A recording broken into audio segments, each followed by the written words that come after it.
在农庄旁的斜坡上打造一个蓄水池供自己饮用。看着虎头虎脑挺可爱的小家伙，却欺负起了大狗，吃上一顿自己花了1天1夜熏制的烟熏肉。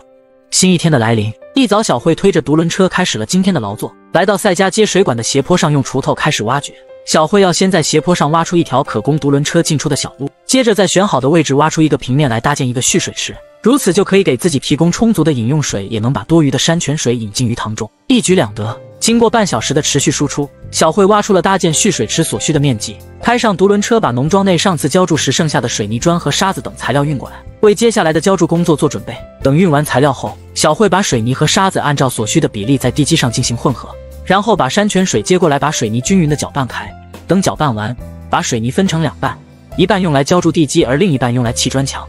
用一根方木棍把地上的水泥摊平，然后再用刮泥板把地基给抹平。在要砌墙的位置用一条绳子拉上一根基准线，确保砌出来的墙横平竖直。把水泥砖贴着基准线一字平铺开来，砖与砖之间留有一定的空隙，用来填充水泥，能让水泥砖的4个面充分的粘合，防止由热胀冷缩所造成的砖块翘起或破裂。随着时间的推移，在小慧的埋头苦干下，蓄水池也逐渐的成型。在蓄水池的里面抹上一层水泥浆，防止蓄水后渗漏。至此，一个完美的蓄水池算是竣工了。只要再过上几天，等水泥干透就能运行起来了。小慧收拾完东西，推上独轮车返回，让小黑感受一下坐车的快感。眼看时间还早，小慧把农庄附近的一块空地上杂草给清理干净，以后也能用来种植些蔬菜。独自一人干活虽然孤独，但至少身边还有着一只黑色小奶狗陪伴着自己干活。幸好今天的天气还比较清凉，并没有炽热的阳光，小慧干起活来也快，像牛一样勤劳。等除完了空地上的草后，小慧来到孵蛋的小棚中，查看自己从草丛中找回来的母鸡，看看是否有小家伙出壳。而这母鸡胆子也大，任由小慧在它身子底下掏蛋而不跑。查看完鸡蛋的情况后，小慧把厨房的火生着，开始准备自己的晚饭。拿着小竹篓去农庄对面自己种植的芥菜地里采摘一些芥菜，这些自己种植的芥菜也已经完全成熟，有一些已经开始开花了。小慧采摘了够自己一人吃的量返回，来到水龙头边把刚采摘的芥菜清洗干净，而后拿了一块挂在厨房刚熏制好的猪肉尝尝鲜，用刀把猪肉外表的灰尘刮去清洗干净，接着把熏肉切成小块。今天要给辛苦的自己补充，做上2道菜。小慧把准备好的小葱和香菜切成细丁，而后在锅中倒入食用油，等油温上来，把熏肉倒入锅中，巴拉巴拉炒出猪肉内所含的油脂，接着把准备好的葱和香菜放入锅中，等到快出锅的时候添加上盐和味精，如此第1道菜就完成了。在锅中留一些做完的熏肉，然后把洗好的芥菜倒进锅中翻炒，开始第2道菜的制作。这做菜的活还是得看小慧的，就赛家的做菜方式都不配上镜呀。等忙完后，吃播就开始了。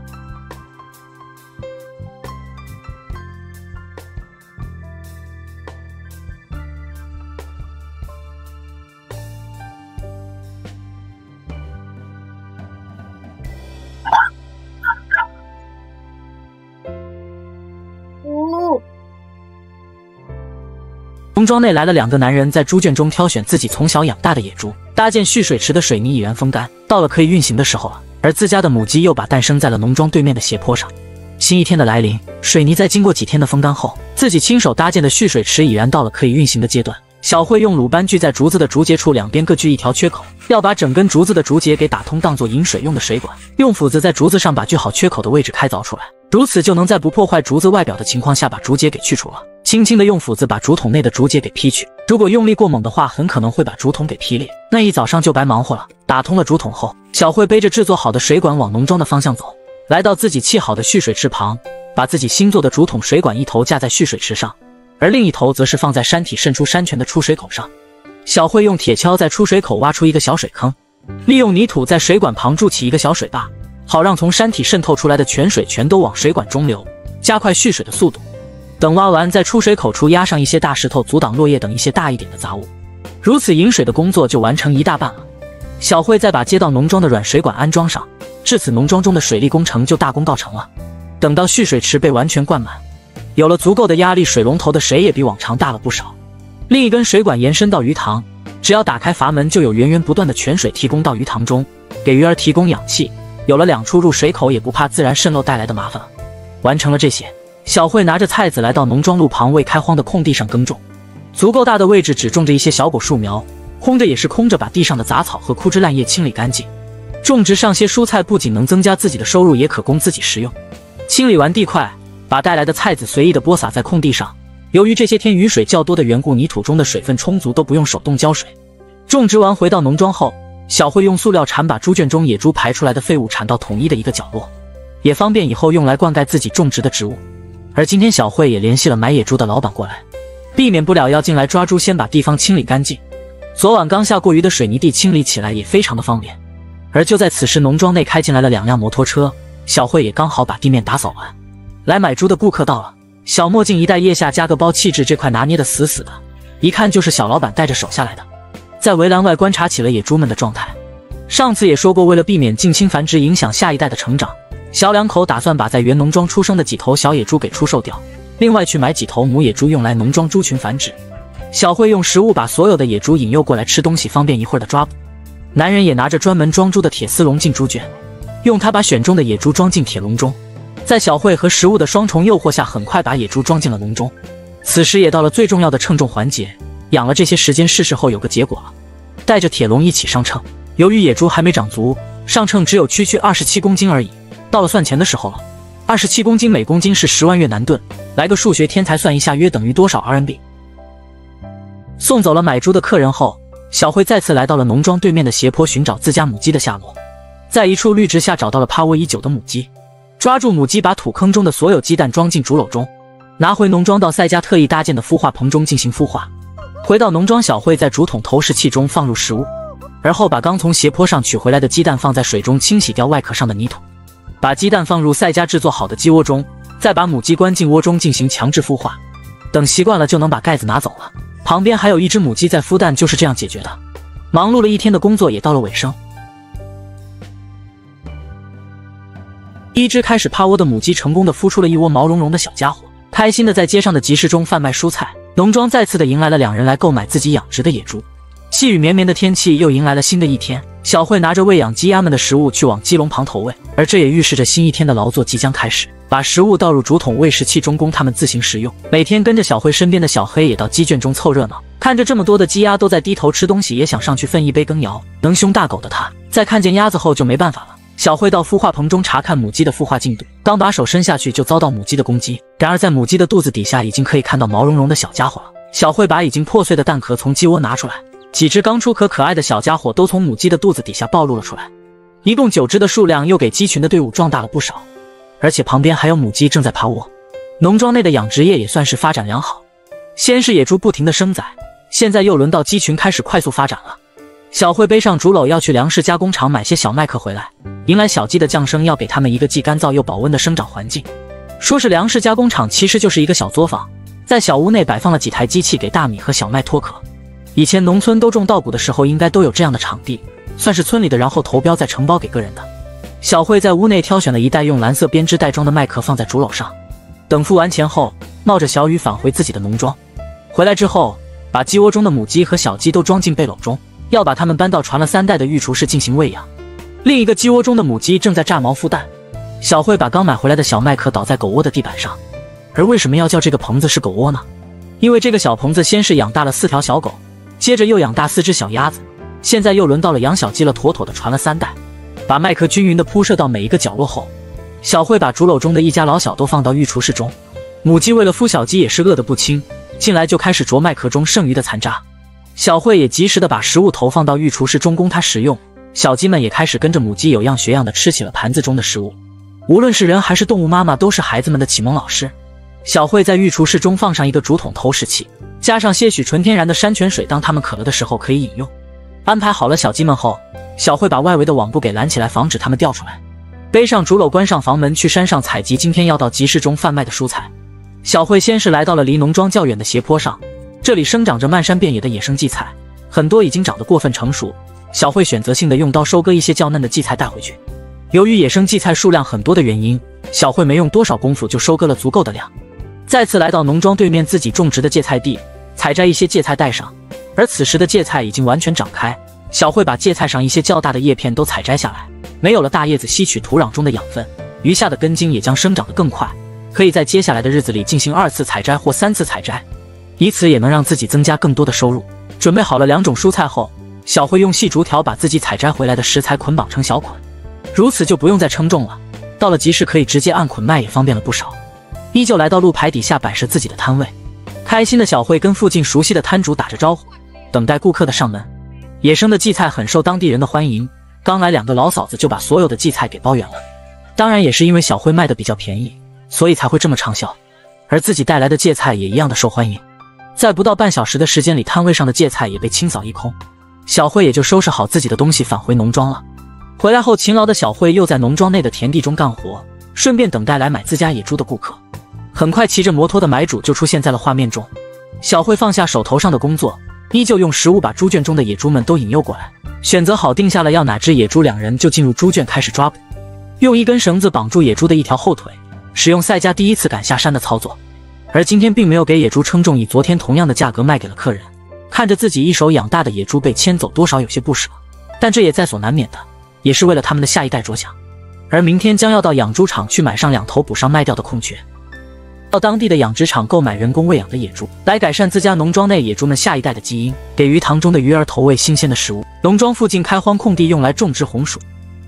新的一天来临，一大早，小慧背着竹篓和小挎包赶路前往当地的养猪场。今天要买2只人工繁殖的野猪回去补上卖掉的空缺。来到养殖场，老板也早早的等在门口。老板带着小慧挑选没有完全长大的小公猪，而这些猪仔也刚好跟自己卖出去2只的个头差不多，买回农庄也正好跟第一批出生的小家伙配种。当然，这些野猪都是最为纯正的野猪血统，其父母都是真正的野猪，被驯化的并没有杂交。而此时也到了最重要的上称环节，第一只编制袋中的小野猪是34公斤。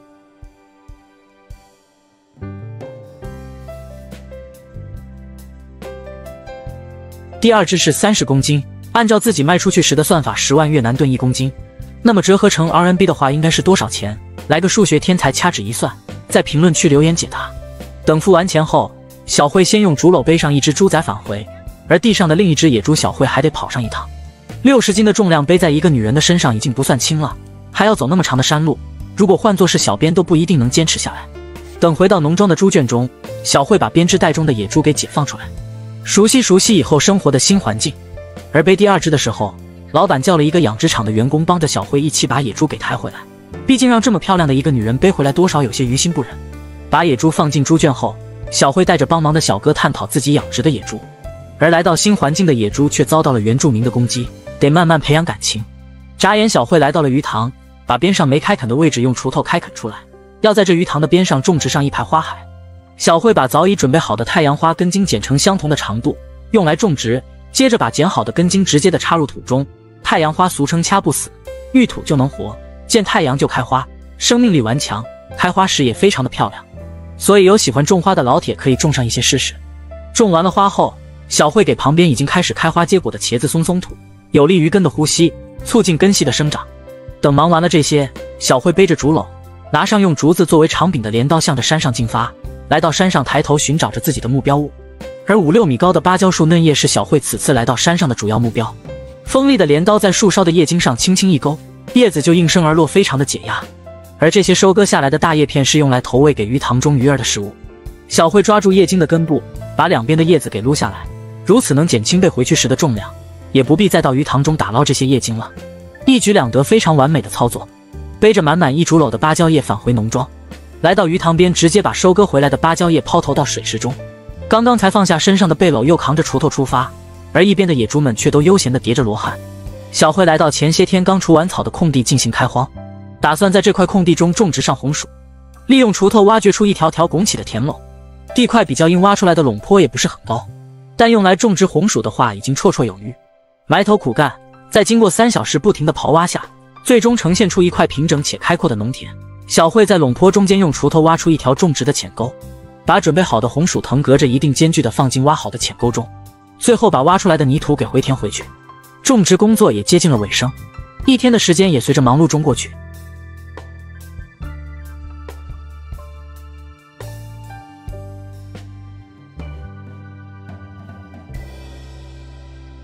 几十头野猪在每天的精心喂养下长势良好，在鸡笼周围搭建铁丝围栏，将要在围栏外种植植物，农田中采挖新鲜的红薯，背到集市中进行贩卖，以此来增加自己的收入。随着公鸡的啼叫声响起，又迎来了新的一天，而小慧的劳作已经开始进行。今天要在鸡笼周围围上一堵铁丝围栏，防止鸡鸭们往斜坡上跑，因为以后要把这处位置给开垦出来种植上农作物。小慧挥舞着洛阳铲，在自己选定的位置挖掘出要立柱的桩洞，足够的深度才能保证立柱的牢固度。挖好桩洞，把已经削尖的立柱夯入桩洞中，粗壮的立柱表明了这个铁丝围栏的结实程度。把挖出来的泥土回填到桩洞中，用力的夯实，如此就能把买回来的铁丝网背过来，准备安装了。小慧把捆绑成一卷的铁丝网平铺开来，而后把铺开来的铁丝网用野生的铁丝捆绑在立柱上。也幸好有老虎钳的加入，才能让捆绑工作进行的这么快速。铁丝围栏总体看着非常的不错，这也足见小慧的动手能力。要是能娶上这样一个老婆，也算是三生有幸了。